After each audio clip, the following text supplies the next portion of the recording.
All right, obviously excited this week to get back to normal game week, get ready for Oklahoma State, who had a tremendous victory on Saturday night. We've come back from obviously that disappointing loss on Thursday night and disappointing performance. I think our guys have hopefully regrouped. We'll address it one more time today as a team.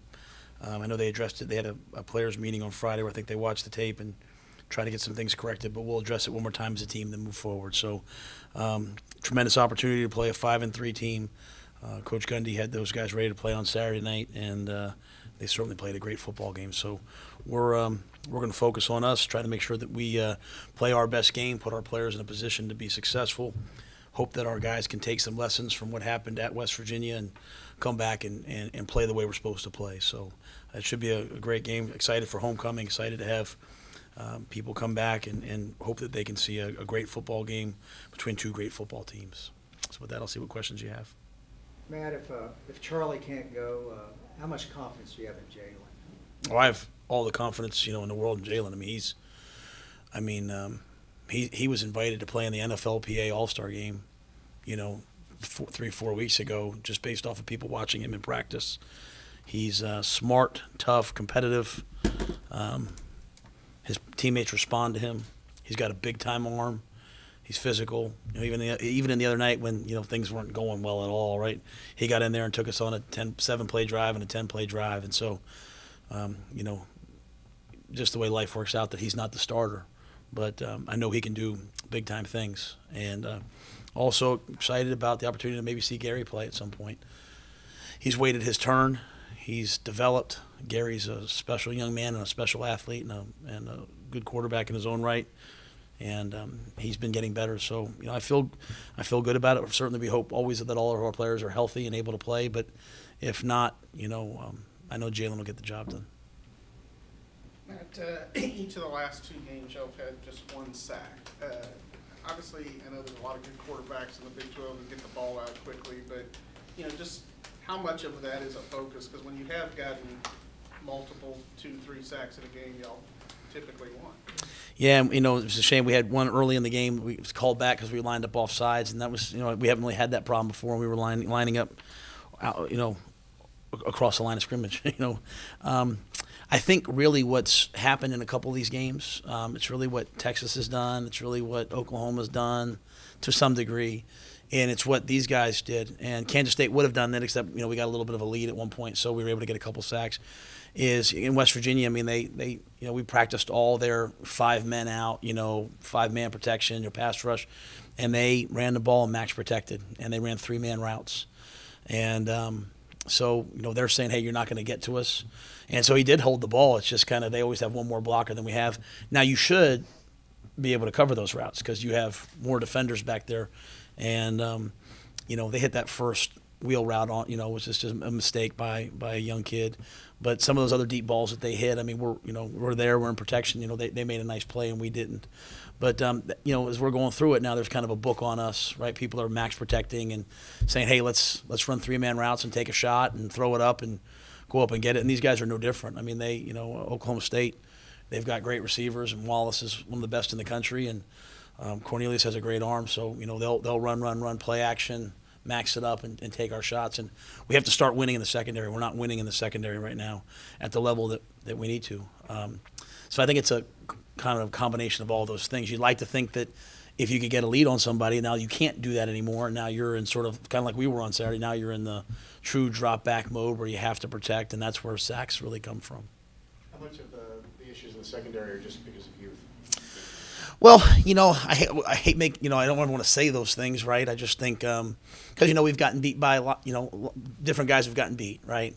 But all those big plays. At the end of the day, it was with 8 minutes left to go in the second quarter. It was 13-0, and you'd have to find a time in when you would end up 41-0 from 13-0 in just 8 minutes. And that's kind of happened a couple times, right? Duke, I think they scored, it was 14-0. It was 10-0 with, or 14-0, whatever it was, with 5 minutes left, or and Texas scored 13 points to make it. We were winning, and all of a sudden it was 23-10 in just under 5 minutes. So that end of the half has really, really hurt us. And but the secondary is the issues are what they are. I mean, Chris Miller was out for the game. Raleigh Texada has been a real bright spot for us. I think he played really well on Saturday. But Christian Morgan, JT Woods, those guys are young guys out there. Kalen Barnes, those guys are young guys out there. And if they hadn't had a taste of it, now they have. I mean, they went on the road. And I know a couple of you guys were there.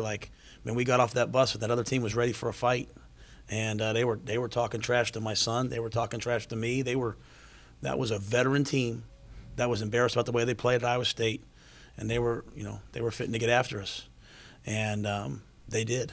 And we hung in there, but we never had anybody step up and say, all right, let's go. And so, that's where we are. And so now we learn from it. Now we come back. We're going to be in the same situation this Saturday.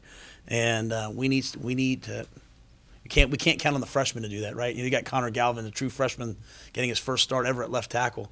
I'm not expecting him to lead the team. I'm expecting him just to block his guy.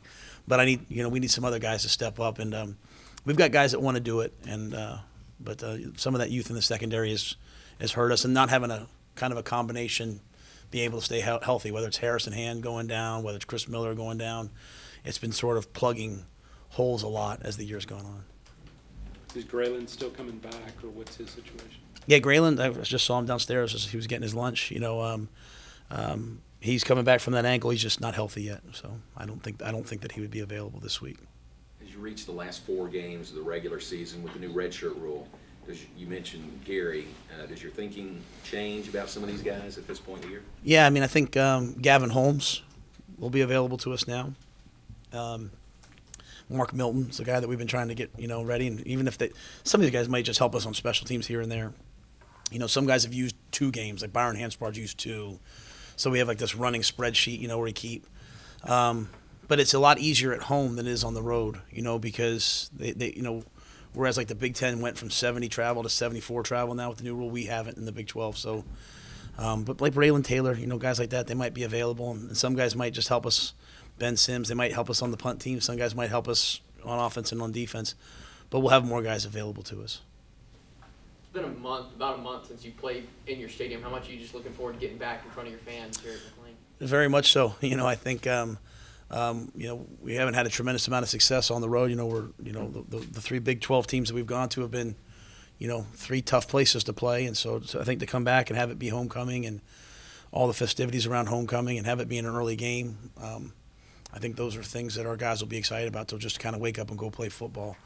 But the schedule is what it is, and the travel is what it is. And I think the thing that I've tried to get our guys to understand is, we're sitting here at 4-4 right now. There's a lot of teams in the country. There's a lot of teams in our league that are 4-4, 5-3. We've played 3 at the time top 10 teams, and we haven't been able to get a win against them.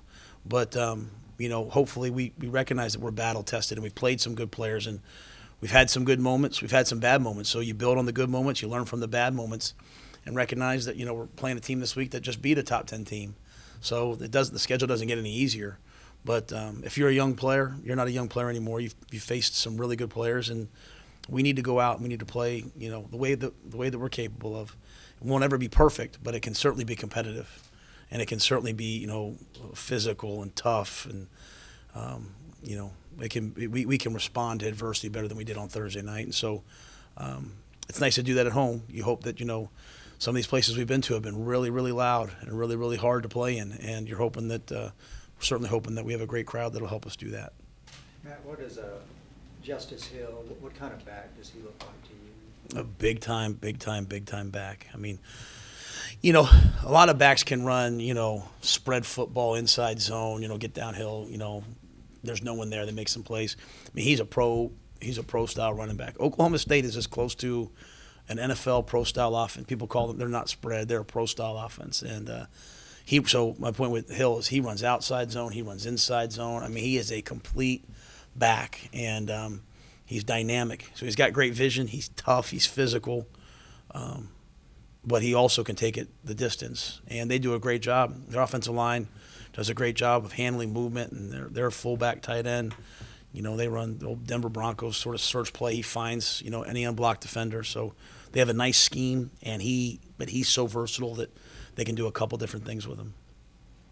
Matt, you mentioned Connor Galvin. What did you see from him on tape? What was his evaluation? Thought he played well. He was competitive. He attacked, the defender. The moment wasn't too big for him. In that kind of game, when you get behind, you end up being in drop back protection half the game, right? And I thought he did a nice job of protecting the quarterback's backside, and without us having to help him. So he's young, he's light, he's not super big, but it was, you come out of that game looking for positives. Connor Galvin was certainly a positive in that, we now know that, okay, he can be the guy over there, and he can grow into that role, and you'll look up and he'll be one of those stalwart players for us.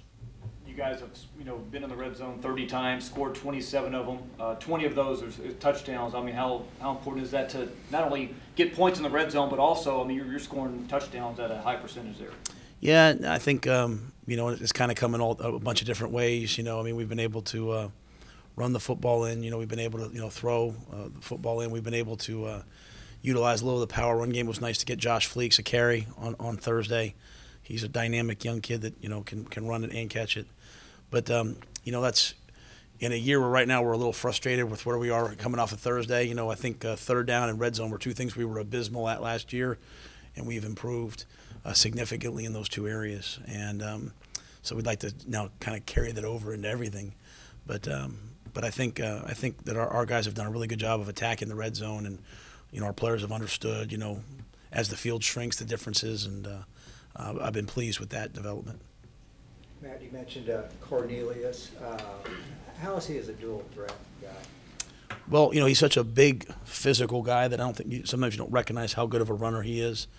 And, we saw it last year when he got in at the end of the game. He pulled one and ran it for quite a ways. He's got a big-time arm.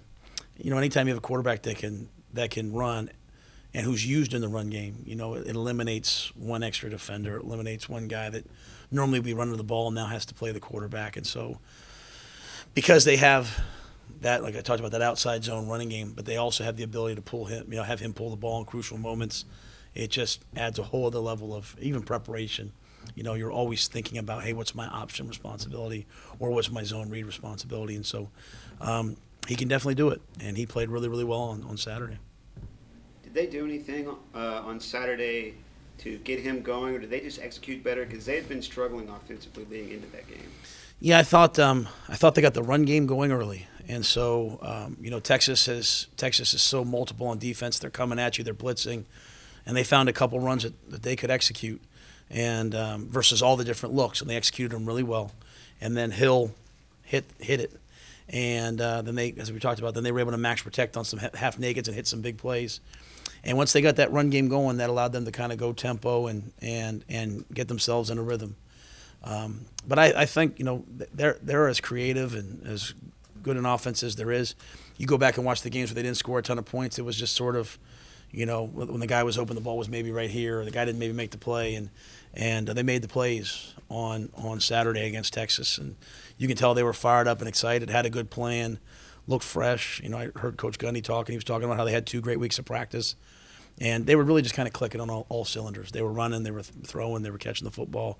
And really on both sides of the ball played a really nice game. Matt, I'm guessing that's out of your hands, but is there a cutoff point on when you can get word that Charlie's cleared, all in? Or? Yeah, so he's in the concussion protocol, and that's run by the doctors, and that's run by the trainers. And so some guys, it can be as short as a 5 or 6 or 7 day process. Some guys it goes significantly longer, as you guys know. And it's really just each person's response. So first you have to wait till you're no symptoms. And so as long as you're coming out of that and you have a sore neck or you have a headache, you're not doing anything. You're not even beginning the protocol until those things all go away. And once that resolves, then you start with, I don't know, I don't go through everything, but start with some light work and then some, heavy exertion, then non-contact practice, and then practice.